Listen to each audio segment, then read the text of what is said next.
新エヴァンゲリオンとは、2021年に公開されたエヴァンゲリオン新劇場版4部作の完結編です。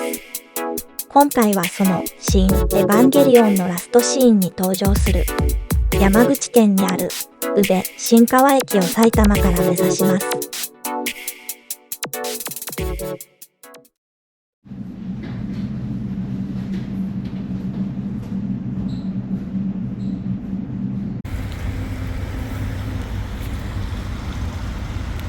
おはようございます。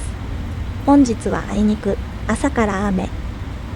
土砂降りというわけではないのですが、カメラが心配です。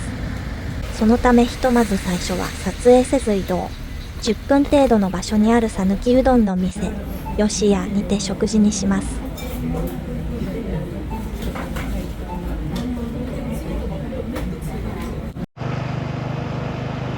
次は四国の上辺を西へ移動し、愛媛県今治市からしまなみ海道を渡ります。四国上陸後、初めて明るい時間に走りますが、何がというわけではないですが、やはり独特の雰囲気がある気がして、走っているだけで高揚します。しかししばらく走っていると、体が妙に疲れていることに気づきました。思えば連日快活クラブ泊でしっかり寝れておらず、今日は最初から雨で無駄に体力が奪われていたのかもしれません。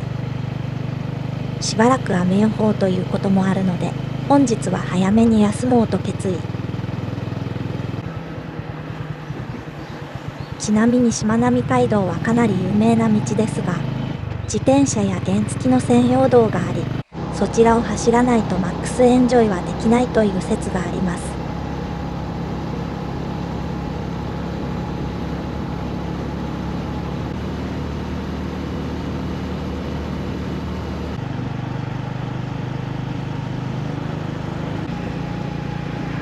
しまなみ海道突入。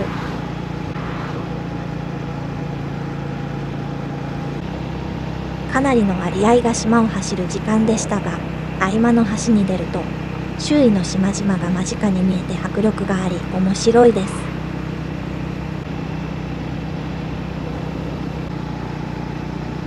橋には自転車道が横にありましたが、島の車道側面には見当たらず、一体どこを走っているのか気になります。瀬戸大橋と違い結構な距離があり、ここを自転車や原付で渡るのは大変そう。雨の中でも果敢にチャレンジする自転車の方々がたくさんいて驚きです。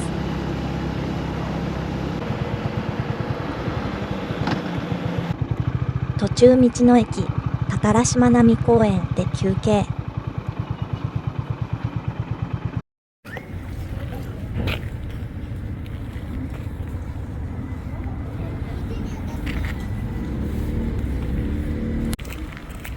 間近でたたら大橋が見れる。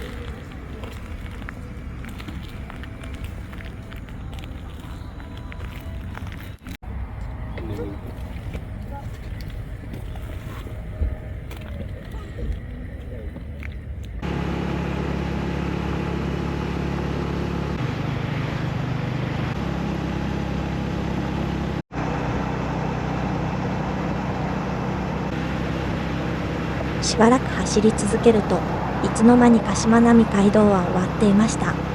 この時点ですでに16時頃。疲れもあるため、次はもう快活クラブへ向かいます。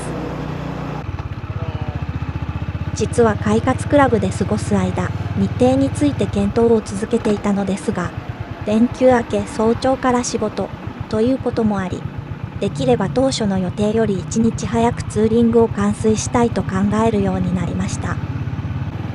帰りのフェリーは8日目に予約済みですが、1回だけ無料で変更可能です。そのため本当は今日か明日、広島県の呉市に行きたかったのですが、体力と時間的な都合から今回は見送ることに。この日は東広島市で宿泊。夕ご飯は近くの広島お好み焼きの店に。おかみさんが広島弁で気さくに話しかけてくれて存外楽しい夜になりました。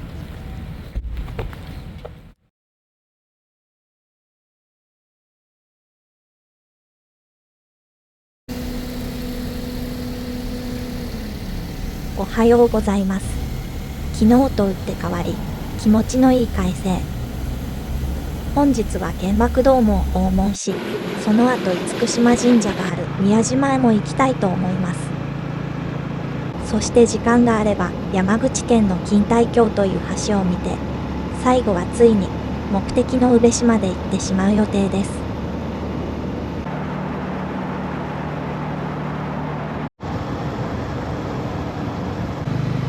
ちょっと気になっていたのですが、岡山あたりからやたらと点滅している信号が多く、本来の一時停止と徐行を示す赤点滅の信号もところどころであって、初見だと少し戸惑いました。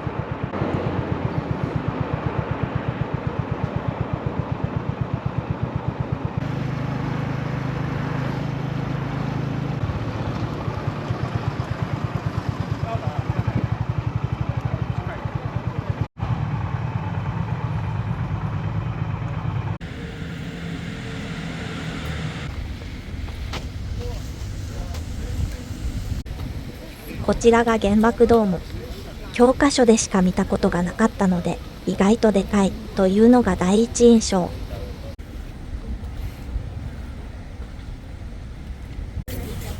歴史的遺構というだけあり、海外の方が非常に多いです。資料館も含め公園全体を散策しましたが、人が多いのに静謐な雰囲気があり、不思議と心が落ち着く場所でした。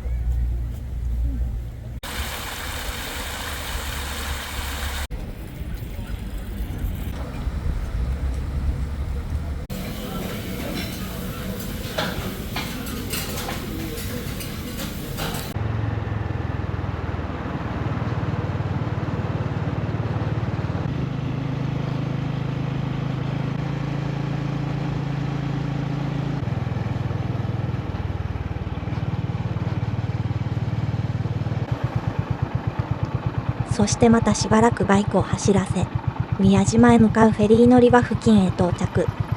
こちらはフェリー乗り場から少しありますが、調べた感じ、他に中型以上のバイクを止められるところはなさそうでした。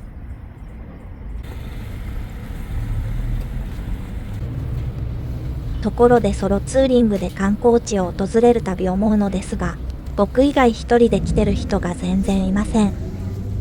ソロ活が流行ってるという話は観光には無縁なのでしょうか。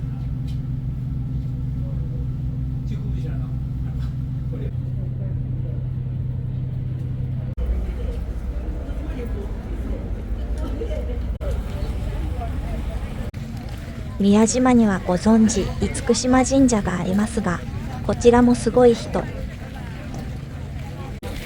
しっかり巡るといくら時間があっても足りなそうだったので、せっかくフェリーで来ておいてなんですが、一通りの雰囲気を味わったところで撤収します。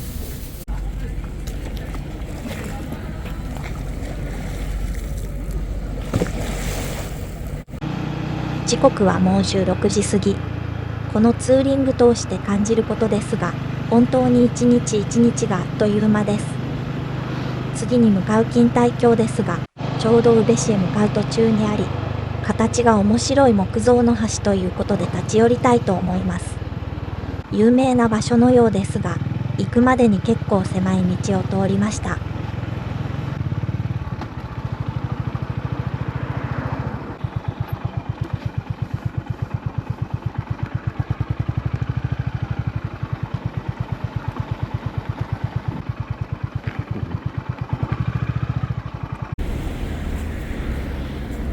かなりがっしりと重厚感があり、木造ならではの存在感が面白い。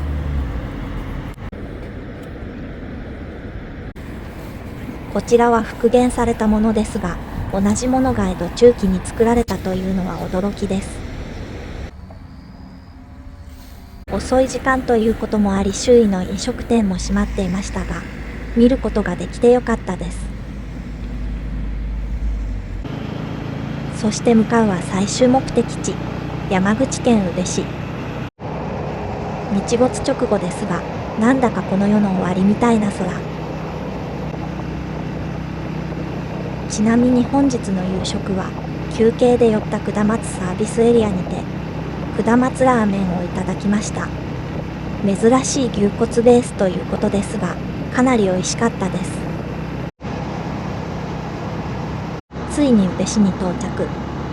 まず、宇部市のスーパーによって地元産の食材を探索。姫路では失敗しましたが、なんとこちらでは宇部港の刺身をゲットしました。こちらをお夜食にして、明日の計画を練りつつ本日は休みたいと思います。明日はいよいよ、宇部新川駅を訪れます。とうとうという感じで、緊張もありますが、何せ電車の本数が少ないようなので、寝過ごさないよう準備したいと思います。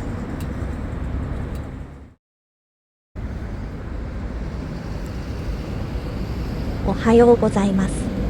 本日6日目は、宇部新川駅訪問と、宇部市内巡りに丸1日を使う予定です。シーンレバの細かいシーンで映る場所というのは点在しているのですが、普通の道路とかが多く追い切れないので、駅以外は緩くゆっくりと見て回れればいいかな、という感じです。映画を見た人はわかると思いますが、ただ駅を見るだけでなく、電車が来るところも抑えなければ意味がないので、時間には気を使います。調べたところ、宇部新川駅は1時間に2本程度しか電車が来ず、しかも映画と同じようなシチュエーションを見たいなら、新山口駅の電車を待たなければいけません。僕は10時台の電車に間に合うよう移動していますが、理由は出社時間帯を過ぎているので、人が少ないんじゃないかという期待からです。ひとまずまだ時間があったので、バイクで駅のホームを通過してみます。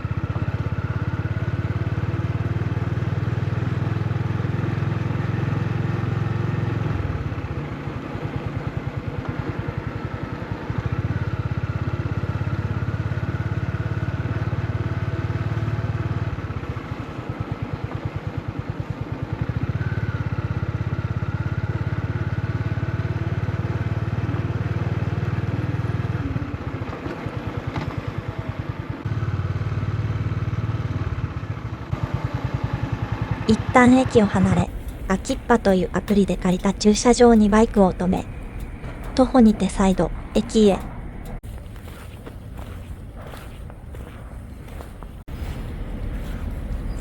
駅構内には発券機で入場券を買えば入れるので、別の場所から乗ってきたりする必要はありません。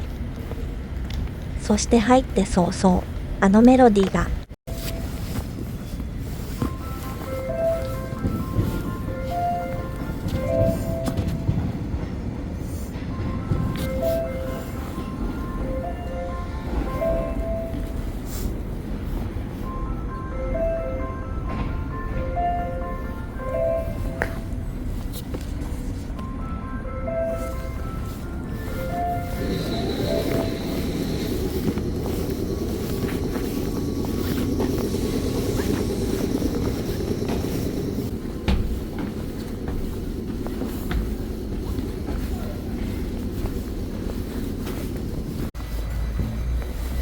とうとうここまで来た。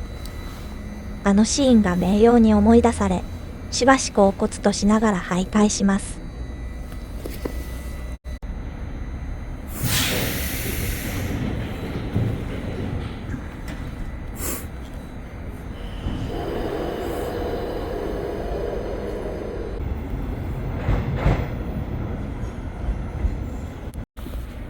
今回ずっと回送電車が止まっており、反対ホームが見づらい状況なのは少し残念でした。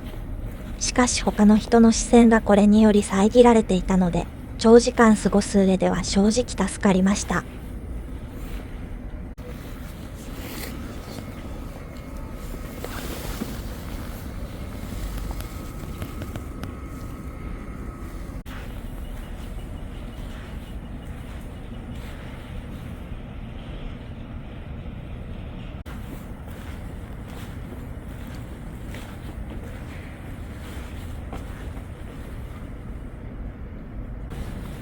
シンジ君とマリさんが駆け上った先に何があるのか気になっていましたが、ボートレースのポスターでした。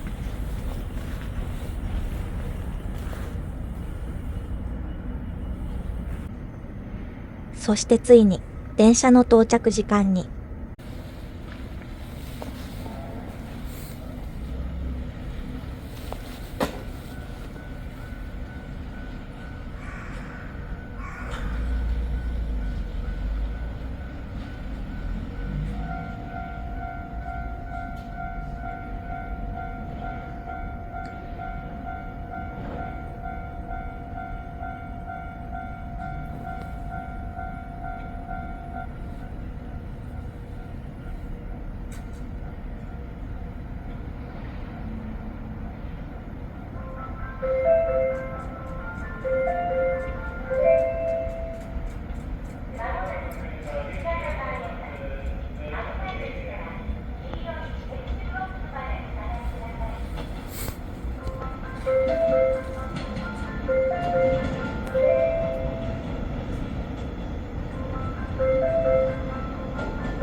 まさに映画と同じようなシーンを見れて感無量です。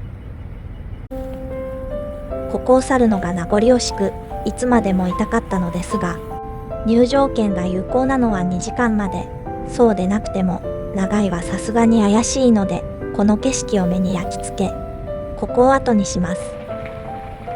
改札を出る際、駅員さんが券に使用済みのスタンプを押してくれました。構内に置かれていたスタンプもしっかり確保。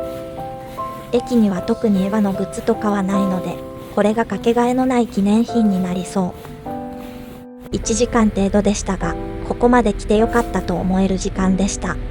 本当にありがとうございました。お昼ご飯は、この駅のすぐ前にある中華そば一休へ。こちらは新劇場版でカップラーメンで登場したお店です。めっちゃこってりして濃厚なラーメンが僕好みでした。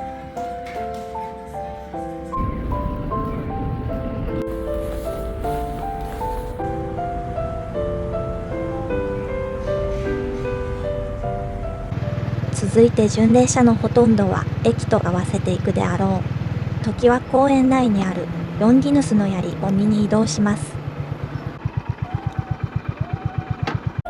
園内にあるミュージアムや動物園がたまたま定休日だったようですが、ずっと謎の動物がめっちゃ鳴いてます。4儀発見。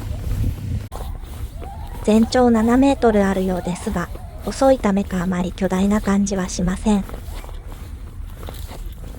後ろの空の感じも相まって、ちょうど空から降ってきたみたいになってます。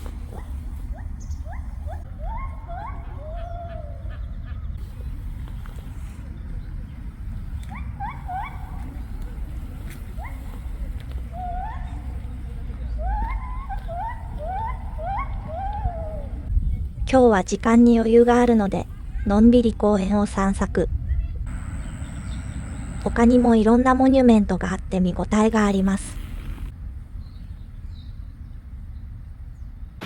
次は、宇部市内にある唯一の映画館、富士グラン宇部の中にあるシネマスクエアセブンを訪問。実はここ、新エヴァ公開時に庵野監督が直筆サインを寄贈したことがニュースになっていたのですが、狙い通り、まだ飾ってありました。貴重なものなので、生で見れて嬉しいです。さすがに店内を撮ってそれだけで帰るのは冷やかしなので、ついでにここで映画を見ます。最近新しい映画館しか行かなかったので、ちょっとレトロな感じで味があり、いい思い出になりました。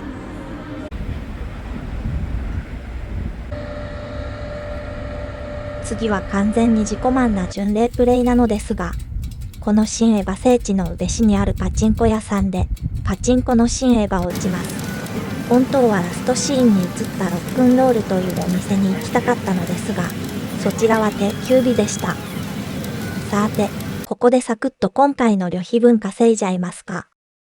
からのボロ負けでも、ある意味思い出になるなと思いましたが、3時間ほど打ったところ2000円程度プラスというすごい微妙な結果でした。さて、今日まで怒涛の快活クラブ5連泊でしたが、明日はフェリーで1日過ごすので、本日が実質最後の宿泊になります。そこで今日はラストシーンにも映っているエイビーホテルに泊まります。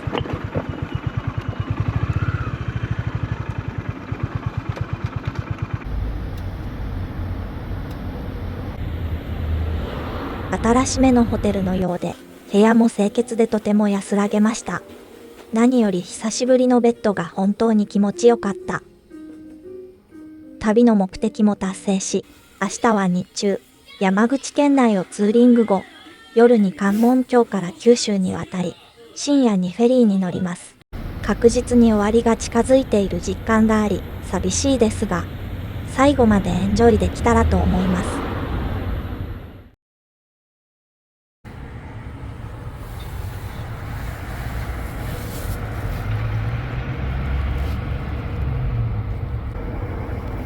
おはようございます。本日は目的達成後のエピローグ。行きたいところが結構あるのですが、フェリー出発が深夜なので、時間は余裕がありそうです。モーニング宇部新川駅を決め、この地を離れます。山口県は黄色いガードレールが多いのでしょうか。ここまでいろんな地域を通過しましたが、それぞれに特色があって良いですね。そして山中を攻めること1時間。秋吉台カルスト展望台へ到着。カルスト台地とは、石灰岩などの水に溶けやすい岩石が、雨水や地下水によって長年かけて浸食されてできた特殊な地形、ということです。高原のような景色に、変わった岩がゴロゴロと転がっており、かなり特殊な光景。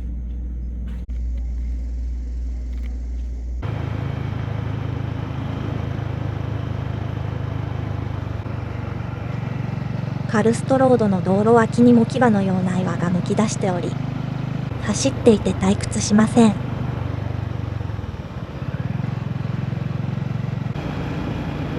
この日走っていて不思議だったのが、多くの民家の屋根の色。明るい茶色の屋根が非常に多く、何か理由があるのだと思いますが、移動中ずっと気になっていました。僕の実家は塗料が余ってて安かったという理由でピンクだったのですが、同じような理由か。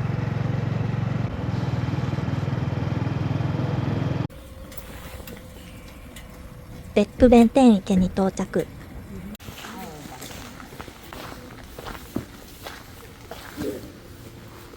こちら、ネットで調べたときはそこまでじゃなかったのですが、生で見たら、その綺麗さに心を奪われました。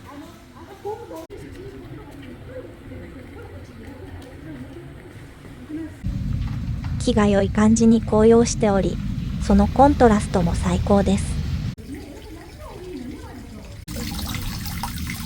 他に見て回れるものはそこまでないですが、足を運ぶ価値ありです。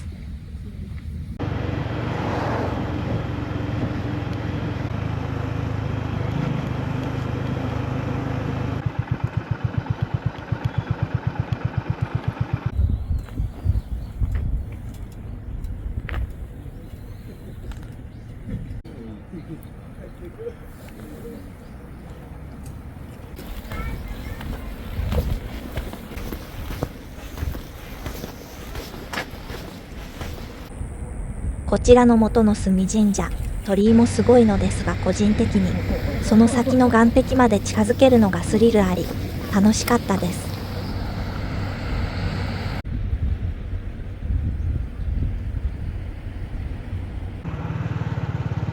続いて向かうのは角島大橋。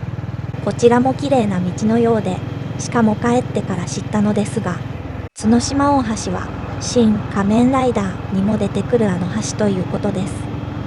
映画を見ていたのに全然気づきませんでした。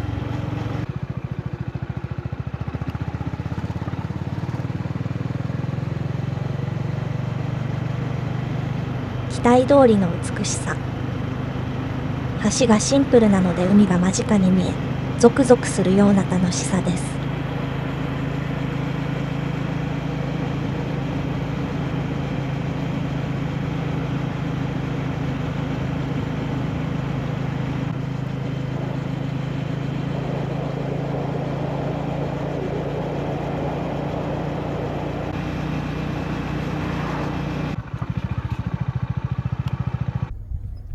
角島灯台に到着。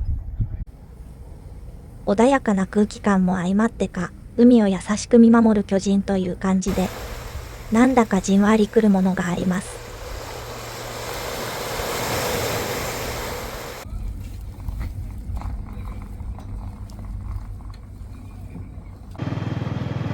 そしてまたひとしきりバイクを走らせ、本州最西端の地へ。平日ということもあるのか、誰一人いません。まだ午後3時前なのですが、ちょっと意外です。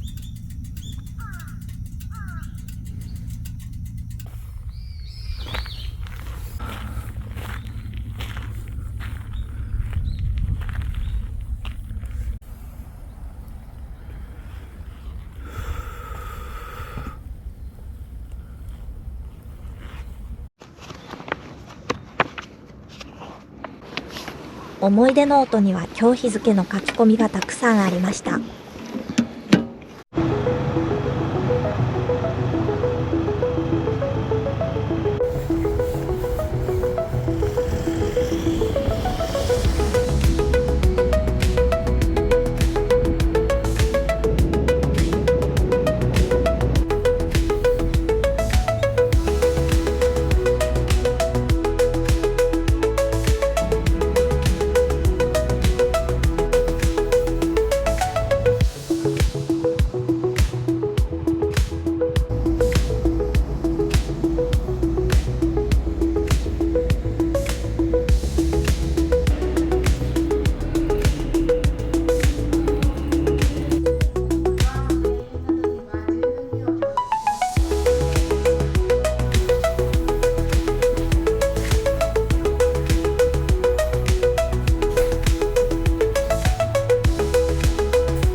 愛しの大地へ着地。フェリーでスキップしたとはいえ、横須賀からも家までまだ2時間くらいはあります。長かったツーリングもこれで本当に終了。エヴァに関係ない場所もたくさん観光して、動画の趣旨がようわからん感じだったとは思いますが、お付き合いいただきありがとうございました。何より感謝を申し上げたいのは、どこの場所に行っても訪れる人のために尽力されているスタッフさん、警備員や清掃員の方々です。気持ちよく旅ができたほとんどの理由は皆さんの努力のおかげだと思います。本当にありがとうございます。一つ大きな目標は達成しましたが、これからもいろんな場所へゆるくツーリングしていきますので、機会があればまたお会いしましょう。